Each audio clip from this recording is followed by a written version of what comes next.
What's up, everyone? Welcome back to another review. And this time we're taking a look at The Haunted Mansion, made in 2003, starring Eddie Murphy. The plot of this movie is as follows. Jim and Sarah Evers are two real estate agents who become trapped inside this haunted mansion in rural Louisiana with their children. While inside said mansion, they uncover its secrets and of its owner, Mr. Gracie. So yeah, that is the overall plot line for The Haunted Mansion. Let's talk about it as fast as we can. Overall, I enjoyed this movie. I remember watching this movie 20 years ago when it came out. I enjoyed it then and I enjoy it now. It's a nice, fun, cheesy little supernatural comedy made by Disney. And to me, the only reason this movie still has any relevance is because of Eddie Murphy, and it's solely because of him. Because without him, I don't see this movie having half its entertainment factor at all.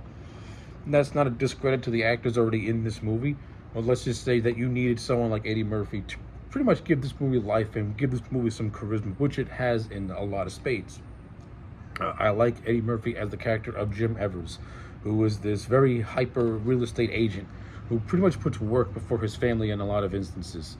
And then this one occasion happens where he misses his wife's anniversary, and then he, as a make good, he decides to take his family on a vacation. Of course, on the road to said vacation, his wife gets an interesting call from a man named Ramsley, who is the butler of the Gracie estate, which is this big mansion that's been around for a long, long time, but it also holds a dark secret. For Mr. Gracie's fiance had killed herself in said mansion. Now her spirit is trapped within the walls of this mansion, along with Gracie's grandfather, who also killed himself shortly after the death of Elizabeth. So while they're in the haunted mansion, they're meeting they're meeting Ramsley, they're meeting Gracie. They meet Leota, who is a gypsy woman trapped inside of a crystal ball. They meet these two other characters named Ezra and I can't remember what the maid's name was. But these two characters are mostly associated with the children as they hide them from Ramsley. As the film goes on, we find out that Ramsley was the one who had pretty much orchestrated the death of Elizabeth by poisoning her, fearing that Gracie's marriage to Elizabeth will come into conflict for what Ramsley wants. Basically, Ramsley's motivation for killing Elizabeth was that he felt that Gracie was going against his heritage, and he did not like that. He did not like that whatsoever. So that's how he orchestrated the death of Elizabeth, which also led to the death of Gracie. And that's what leads to the whole final battle between everyone in the haunted mansion, with Ramsey eventually going down to the pits of hell. Now, leading up to all that, I like a lot of the scenes that take place in this movie. You got a lot of good comic bits. You got a lot of good moments of just good horror, but like it's scares that are like for kids. It ain't like intense scares. Like you got like these jump scares that happen every now and then. But one of the things I really do like about this movie is its visual aesthetic and the appeal. I like the whole look of the mansion. It has this very unique Gothic like look to it, like a very antebellum Dutch colonial look to it. And I like the exterior. I like the interior of the mansion as well. It looks very, very grand. I like a lot of the places that Eddie Murphy like treks through while inside said mansion, like seeing these different rooms and different compartments, meeting the gypsy woman who is voiced by Jennifer Tilly. A lot of this movie's practical effects look really, really good. Like this movie is a good blend of CG and practical effects. And like I said, Eddie Murphy does a really good job in this movie for the material that he's given. It's not high class material or A+ material, but for a movie called The Haunted Mansion made by Disney, it works. And the comedy is what it is. And Eddie Murphy's charisma really bounces off the screen, and his fast-paced talking when he's like in a position where he's like getting scared in a way, in the sense, it works for me. I like the two kids who played Eddie Murphy's children. I thought they played the roles really, really well. They didn't come across as overly annoying. The son maybe got a little bit annoying because he has this constant phobia of spiders, but as they get towards the end of the movie, he overcomes that fear. But it's not done in a way where like you want to see these kids get attacked by ghosts or zombies. They're acting like kids, but but they're fine. They're not annoying whatsoever, and you get used to them as the film progresses. The ghostly inhabitants of the Haunted Mansion, I thought they were fun too. Like I like Sean Wallace as the character of Ezra. I thought he was really funny. He's somebody who is obsessed with not getting into trouble and making sure that everything is like all in its place. and then you have this maid character who is very dutiful and very helpful.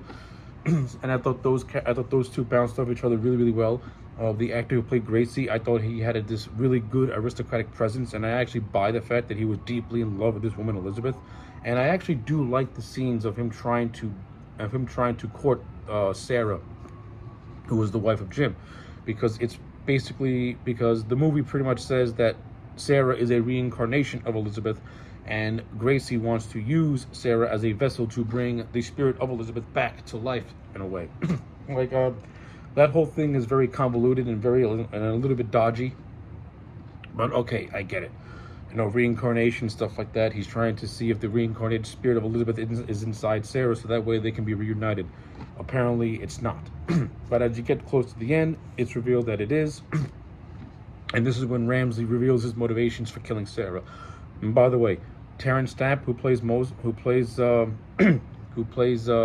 Ramsey, I love Terrence Stamp in this movie. I thought he was absolutely great. He had that dryness to him, and he also had that intimidation factor. And I like the way Terrence Stamp portrays the character of Ramsey, because every time he speaks, he always speaks in a ghostly type of way. Now, yeah, that could be the movie tipping its hat very early on, and again, the movie's called Haunted Mansion, so I don't know what we were hiding.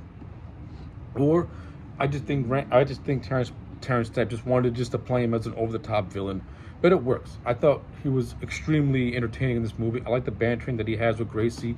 I like the bantering that he has with Eddie Murphy, and I like the bantering that he has with all the residents of the Haunted Mansion. So I really don't have any complaints. I thought Terrence Stamp was a lot of fun in this movie as the villain. It was fun. Jennifer Tilly as the Crystal Ball, she was fun too. I like the bantering she has with Eddie Murphy, with the Jim Evers character. I like how she always talks in riddles, and and Jim is constantly and Eddie Murphy's character is constantly saying, "Okay, can you what's that mean? What's that mean? What's that mean?" You know, I thought all that was a lot of fun. I like the graveyard set pieces. I think it looks really, really cool. I like the whole montage where Ezra and the maid, along with Jim and his children, are riding through the cemetery to get to a mausoleum, and you see all these different ghosts doing different activities. And I just like the overall mausoleum sequence as well, where they're trying to get this key and they're being attacked by a bunch of zombies. You know, I thought that was, I don't know, for a kid that could be intense, but when you watch it as an adult, you know, it's a fun little scene that's intense but does have some comedy to it, because it also wraps up the subplot of Jim's son overcoming his fear of spiders and stuff like that. So yeah, I got nothing really overly negative to say about that. And like I said, you get to the end where Ramsey is revealed to be the villain the whole time. He's the one who killed Elizabeth, you know, and pretty much indirectly caused the death of his master. And of course, after his evil deed gets revealed, the group defeat him. He goes to hell. Elizabeth's soul is reunited with Mr. Gracie. The inhabitants of the Haunted Mansion are finally free from their prison, so to speak, and everyone lives happily ever after. So yeah, the ending is very hokey, very whatever. But as an overall whole, I enjoyed the Haunted Mansion. I think this is a fun, decent little movie. It's not an all-time classic. It's not this grand spectacle of comedy or anything like that, but it's, for what it is, it's nice. It's got a good cast. It's got good visuals, good cinematography. I like the sets. I like the practical effects. The story is relatively easy to follow, except for the incarnation stuff, which could be a little tricky, which if you're a younger viewer, that could be a little confusing for you to understand. But overall, it works. The Haunted Mansion, to me, is a harmless movie that is still very entertaining 20 years later, and that's why, to me, I'm just going to give this movie a solid, I'm going to give it a 6 out of 10. It's fun. It's fun for what it is. So yeah, those are my thoughts on Disney's Haunted Mansion. Let me know your thoughts in the comment section down below. Like the video and subscribe, and I'll check you back next time for more.